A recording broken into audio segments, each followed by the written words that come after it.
Olá, irmãos, graça e paz seja convosco. Hoje nós estamos finalizando o nosso estudo da lição de escola sabatina do terceiro trimestre. Chegamos à nossa 13ª lição e eu confesso a vocês que para mim foi uma satisfação muito grande ter estudado com vocês nessas 13 semanas e hoje, de forma especial, iremos estudar sobre o crisol máximo, né? A situação onde uma pessoa passou por um demasiado problema, uma situação muito crítica e foi de fato realizado aquilo unicamente para a nossa eterna salvação. Cristo no crisol. Sabe, o que Cristo passou, irmãos, não dá para nós analisarmos ou avaliarmos a ponto de podermos imaginar como teria sido. Tudo que ele passou foi extremamente intenso. Eu sempre costumo dizer que abaixo de Cristo, o personagem que mais me chama a atenção na Bíblia é Jó. Não pelo sofrimento que ele teve, mas pela postura, pelo comportamento, pela atitude, pela vida que ele viveu em meio a tantos crisóis que ele passou. Mas embora Jó tivera sofrido tanto em meio à sua situação, ele não foi intermediador, ou seja, ele não foi intercessor nosso. Ele nos deixou um grande legado através de sua vida justa. Mas Cristo foi o único que viveu a vida sem pecado. Jó pecou, já Cristo não. Então, assim, o que Cristo passou foi puramente por inocência.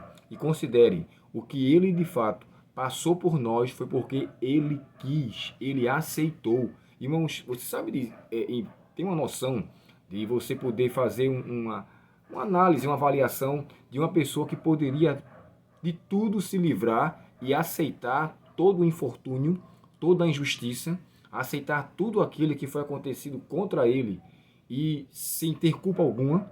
Assim foi com Cristo. E aqui, nesse texto, o verso para memorizar, me faz lembrar uma vez que eu fui questionado por uma pessoa e ela disse assim a mim uma vez: Abel, quando as coisas acontecerem conosco, nós não devemos perguntar por que a Deus, mas sim para quê. Esse texto agora refuta essa percepção, essa visão. Olha só, por volta de 3 horas da tarde, isso quer dizer na hora nona, houve trevas na face da terra. Perdão, por volta das 3 horas da tarde, clamou em alta voz, dizendo: Eloi ou Eli, Eli, Labá Sabactani. Isso quer dizer: Deus meu, por que me desamparaste? Quando eu escutei, depois que eu vi essa frase de Cristo, eu posso, humanamente falando, de uma forma respeitosa, questionar a Deus por quê, porque o próprio Cristo aqui o fez. Agora é curioso, irmãos, eu pergunto a você, por que Jesus disse essa pergunta? Por que ele fez essa pergunta diante do Pai? Será que ele realmente não sabia que Deus os tinha desamparado? Ele perguntou por qual razão. De fato, Deus não o desamparou. Sabe o que me chama a atenção? Naquela situação, todo o pecado da raça humana estava sobre Cristo, desde Adão até o momento em que ele estava e até outros que iriam surgir, assim como eu, assim como você. Cristo levou os nossos pecados, mesmo que nós ainda não existíssemos. Ele de fato passou por uma condição extremamente forte, extremamente o máximo de tudo que podia ser sofrido. Por quê? Ele não só sofreu na sua questão física, mas especialmente na questão emocional, psicológica, sabe? Foi terrível.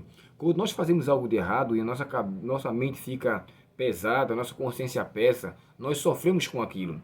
Imagine uma pessoa sofrer por todos os pecados, por todas as consciências de todo mundo. Aquela morte, irmãos, como sabemos, foi a morte eterna. Por isso que é dito que Jesus se tornou maldição por nós. Como assim? Todo aquele que morrer no pecado será maldito. Todo aquele que morrer na prática do pecado sem ter desejo ou ter procurado se afastar do mesmo a ponto de ser por Cristo absolvido, ele sofrerá esse dano. E Ellen White chega a descrever no livro chamado O Desejado de Todas as Nações que o que Cristo sofreu é semelhante ao que todo pecador perdido sofrerá. Por essa razão, ele suplicou: por que me desamparaste? Deus, irmãos, não tinha desamparado de Cristo. A questão foi que os pecados que estavam ali naquele momento foram tão demasiadamente grandes e tão intensos que Jesus não sentiu, ou seja, a presença do Pai não foi revelada para ele. Olha só o que é que diz aqui esse livro, O Desejado de Todas as Nações, na página 753. Diz assim, ó: naquela densa treva oculta-se a presença de Deus. Ocultava-se a presença de Deus. Ele faz da treva o seu pavilhão e esconde a sua glória dos humanos. Deus e seus anjos estavam ao pé da cruz. O Pai estava com o Filho. Sua presença, no entanto, não foi revelada. Observe só.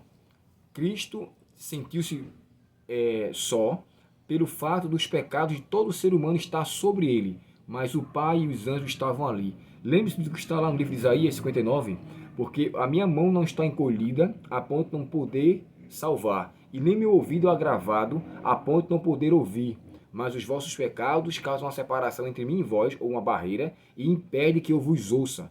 Isaías 59, verso 1 e 2. Diante dessa situação, eu entendo o seguinte: Jesus passou por um crisol extremamente intenso. Foi algo, irmãos, diferente de que qualquer ser humano poderia passar. E olhe só, mesmo que ele estivesse naquela condição, sabendo que a sua morte ela era intercessória, ou seja, era uma morte expiatória, melhor dizendo, ele estava naquela condição sem ter, pela condição de pecado que estava sobre ele, ter nenhum vislumbre o que o aguardava após os sepulcros. Ela chega a escrever sobre isso. Então, assim, Satanás tentou a ele e muito, mas tentou muito mesmo. Mas sabe, irmãos, diante daquela situação, quando Jesus morre e diz a expressão: em tuas mãos entrego o meu espírito, agora estava de fato consumado. Lembre-se, Jesus morreu porque ele se entregou. Não foram os romanos que o mataram, não foi Pilatos que sentenciou a sua morte, não foi Herodes que também foi a favor, mas ele morreu porque ele se entregou, ele se deu. Sabe o que eu entendo com isso? Jesus, quando morreu, aparentemente parecia que o diabo tivera sido vitorioso. Parecia que a morte de Cristo trouxe vitória para Satanás. Mas é o contrário. A morte de Cristo trouxe derrota para Satanás. Lembre-se do que nós estudamos na semana passada, quando ele chegou a dizer que se a semente cair no chão e ela não morrer, ela não pode gerar fruto. Foi a morte de Cristo que gerou a minha conversão e a sua conversão.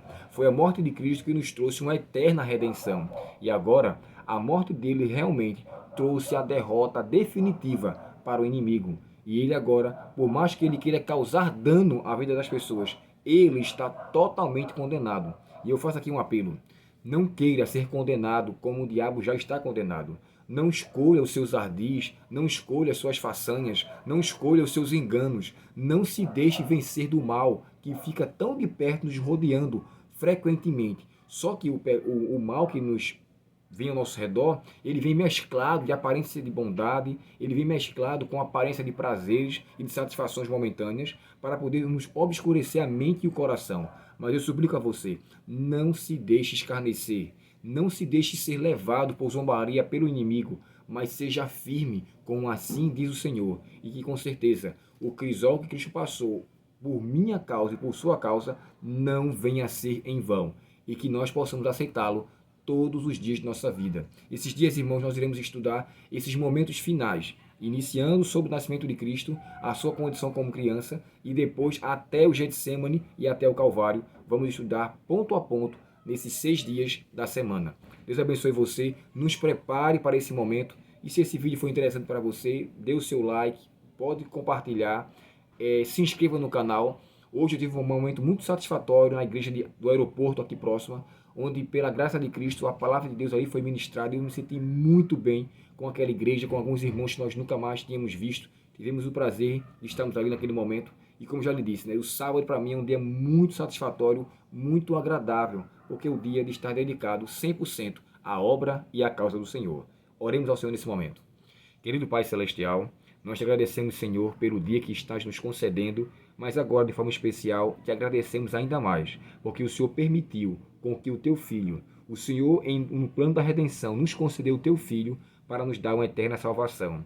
Por favor, Senhor, nos ajuda a não ficarmos satisfeitos com nossa própria conduta de vida e que nós possamos olhar o sacrifício de Cristo e não permitir que ele seja em vão em nossas vidas. Porque, Senhor, ele nos deu essa salvação e nós queremos estar com ele para sempre. Mas antes de Cristo voltar, nos ajude a te aceitar aqui a cada dia, que possamos permitir com que o milagre da salvação seja manifesto em nosso ser e que nós possamos dizer: estamos seguindo a Jesus Cristo, deste caminho nós não desistimos e que atrás nós não voltamos nunca mais. Deus, portanto, nos abençoe, nos conceda uma boa semana e que a tua presença permaneça conosco. Te pedimos em nome de Jesus. Amém. Deus abençoe você e até nosso próximo estudo. Até logo.